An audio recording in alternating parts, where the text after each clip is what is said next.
people dead because government officials failed to do what they're supposed to be doing. That's criminal behavior. I mean, there's no game.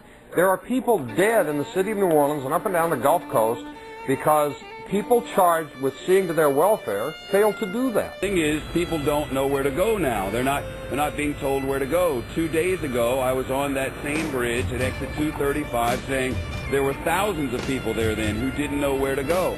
They went to the Superdome. They were told no. The federal government finally stepped up and said, no, don't go to the Superdome, but they weren't told where to go. So they sit there. It may be because they were worried about chaos in other places if too many people were gathered. There's just no answer to that question. It's one of the first stories I've ever covered where questions as simple as, why do the people on the easily accessible bridge not get food and water and don't even get instructions of where to go to get food and water and medical attention? It's the first time I've ever not known the answer to that. They won't let them walk out of there because I'm standing right above that convention center. And what they've done is they've locked them in there. The government said, you go here and you'll get help. Or you go in that Superdome and you'll get help. And they didn't get help. They got locked in there and they watched people being killed around them. And they watched people starving. And they watched elderly people not get any medicine. And now they know it's happening because we've been telling them repeatedly over and over every day. And you know what they're doing now? And I'm not blaming anyone. I'm telling you what's happening. They have set up a checkpoint at the bottom of this bridge. This is the bridge that takes you from New Orleans over into Gretna, from Orleans Parish into Jefferson's Parish. It's the only way out. It's the connection to the rest of the world. And they've set up a checkpoint, and anyone who walks up out of that city now is turned around. You are not allowed to go to Gretna, Louisiana from New Orleans, Louisiana. Over there, there's hope. Over there, there's electricity. Over there, there's food and water. But you cannot go from there to there. I think the government will not allow you to do it. It's a fact. In Baghdad, they airdrop water, food to people. Why can't they do that to their own people in New Orleans? Take a look. I want everyone in the world to see 6 days after Katrina swept through this city, 5 days after the levee collapsed, this baby, how old is this baby? 10 months old. And where's your missing twins? Yes, this is my youngest grandson and this is their brother. We got separated. All right, they're separate. I hope to God, I'm so glad they're not here. They're not here. They're not here at hell on earth. But here, hold this, honey. What's your name? My name is Anna Lee. Okay. Look in the face of the baby. This is it. This is it. No sugarcoating, no political spin, no Republicans or Democrats. People suffer. People began showing up here on Tuesday when they heard that there would be food, water, and buses to take them away. But there is no lifeline, and many honestly believe this is where they will die. No one says the federal government is doing a good job in handling one of the most atrocious and embarrassing and far-reaching and calamitous things that has come along in this country in my lifetime. I'm 62. I remember the riots in Watts. I remember the earthquake in San Francisco. I remember a lot of things. I have never, ever seen anything as badly bungled and poorly handled as this situation in New Orleans. Where the hell is the water for these people? Why can't sandwiches be dropped to those people that are in that Superdome down there? I mean, what is going on? This is Thursday. This is Thursday. This storm happened 5 days ago. It's a disgrace, and don't think the world isn't watching. This is the government the taxpayers are paying for, and it's fallen right flat on its face, as far as I can see, in the way it's handled this thing. We're going to talk about something else before the show's over, too, and that's the big elephant in the room, the race and economic class of most of the victims, which the media hasn't discussed much at all.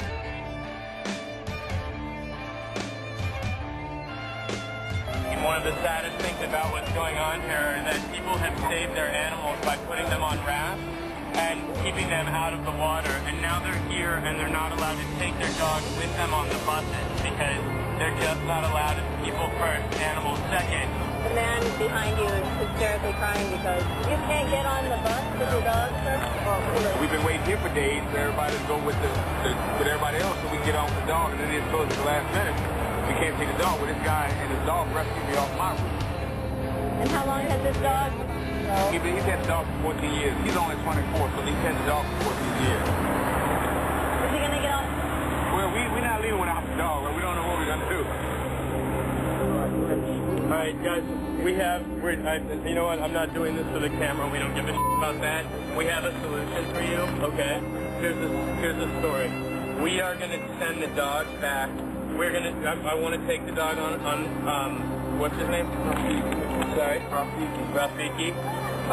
We're going to take him and 2 other dogs that we met here, and we're going to send him to a house in Baton Rouge. It's a private house where we're sleeping. And when you get back, let's get to Baton Rouge. We got to keep in Baton Rouge. I told you he was going to be okay. I told you, dog.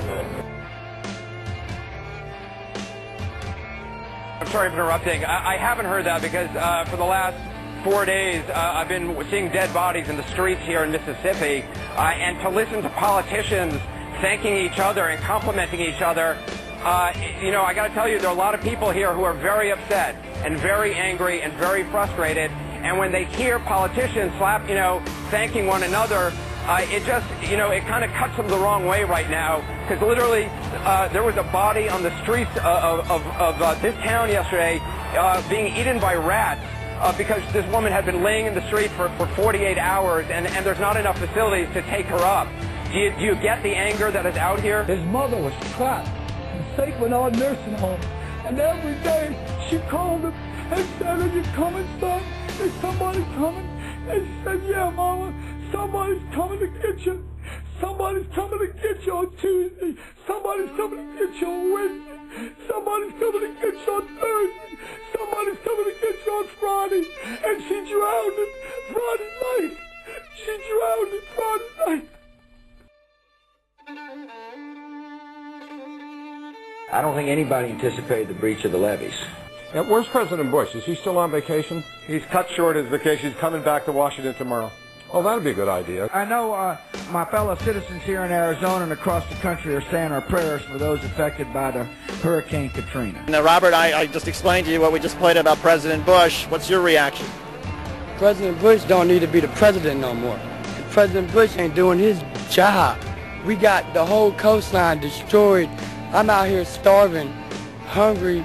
I finally got me a bottle of water. And I also want to encourage anybody who is affected by Hurricane Katrina.